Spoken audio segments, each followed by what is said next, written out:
Pertama kami sampaikan selamat Pak atas amanah baru di KAI. Tentu ini sebuah energi baru di tengah kejenuhan kita terhadap industri transportasi kita Pak.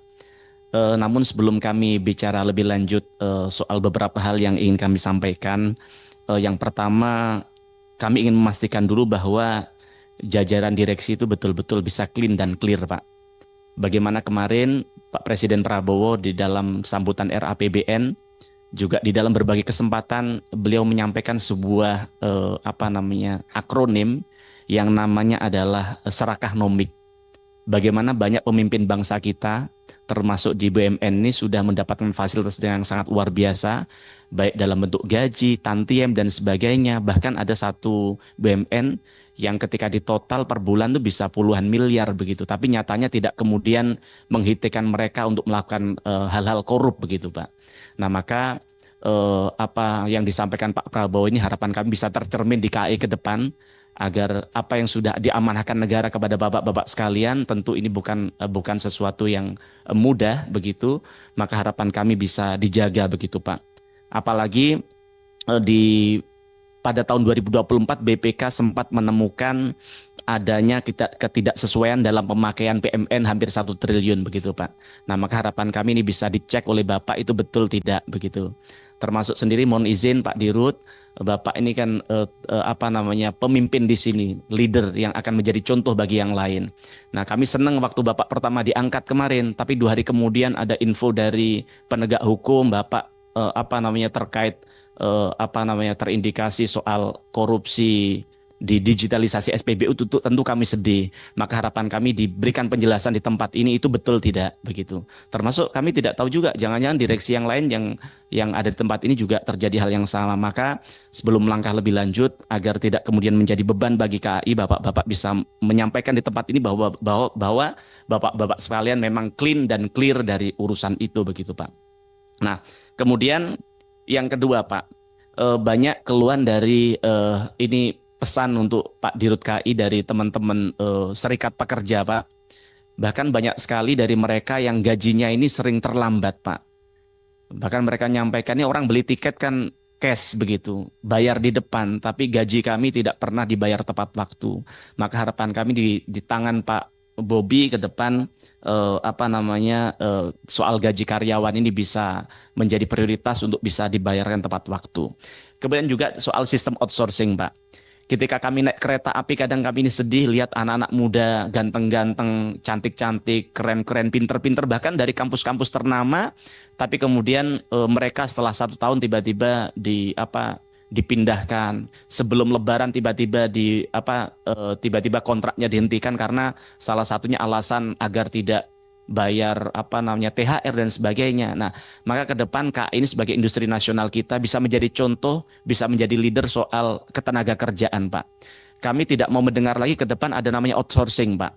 Karena kan KAI ini kan sudah difasilitasi banyak, sudah memonopoli industri transportasi kita, ya kan. Juga diberikan PMN, diberikan permodalan, diberikan banyak fasilitas dari negara.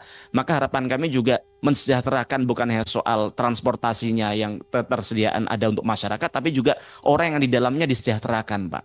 Nah, kami lihat anak-anak muda jangan sampai kemudian menua di situ, setelah menua mereka dipecat. Ini banyak terjadi di KAI. Nah, Bapak harus lihat di anak usaha Bapak, banyak mereka bekerja sama dengan outsourcing, Pak.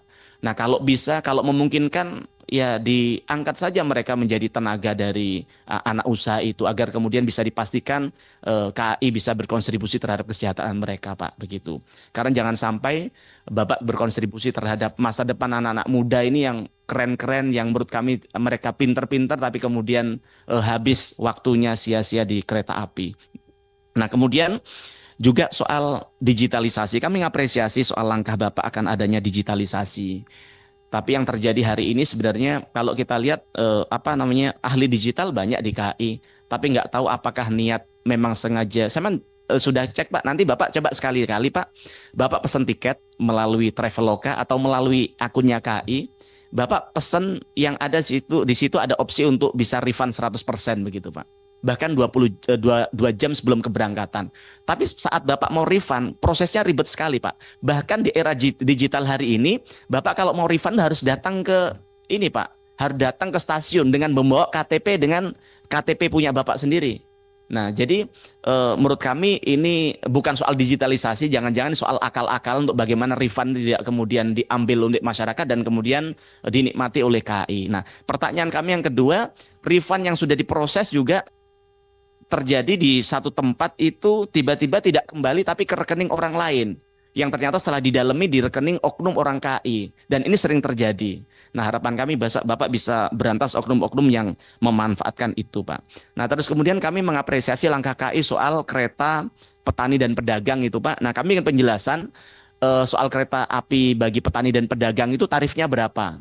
Jangan sampai nggak terjangkau seperti sekarang, walaupun kereta termurah pun kadang juga masih belum terjangkau untuk masyarakat. Nah, kemudian kami minta roadmap soal WUS, Pak. Bapak bisa tanyakan ke WUS, Bapak juga harus menguasai soal hal itu karena kalau tidak hutang apa namanya KAI yang menjadi beban KAI yang Bapak tadi sampaikan, bahkan saya lihat kemarin baru 900 miliar di kuartal pertama 2025, tapi kalau di paparan Bapak tadi sudah 1,2 triliun ya kan. Artinya ini kan beban yang tidak kecil. Nah, bagaimana exit plan yang akan Bapak lakukan agar beban utang ini tidak menjadi benalu bagi KAI ke depan begitu, Pak? Karena kalau mengandalkan Danantara untuk bagaimana menyelesaikan persoalan utang ini juga ini tidak baik juga karena ini apa namanya akibat dari salah kebijakan yang kemudian hutangnya suruh menyelesaikan orang lain, maka ini akan menjadi bagian dari gali lubang tutup lubang. Ingat bahwa tidak semua masyarakat nikmatin bus loh, Pak. Bahkan kami saja beli naik bus juga nggak murah juga, beban juga buat kami ya kan. Apalagi rakyat-rakyat yang tidak yang mereka yang tidak tinggal di Jakarta dan sekitarnya, jangan sampai mereka yang bayar pajak hanya untuk membayar beban utang yang di apa namanya yang ditanggung oleh KAI ini begitu. Itu aja dari kami. Matur nuwun. Assalamualaikum warahmatullahi wabarakatuh. Waalaikumsalam. Selanjutnya kami persilakan Pak Subardi.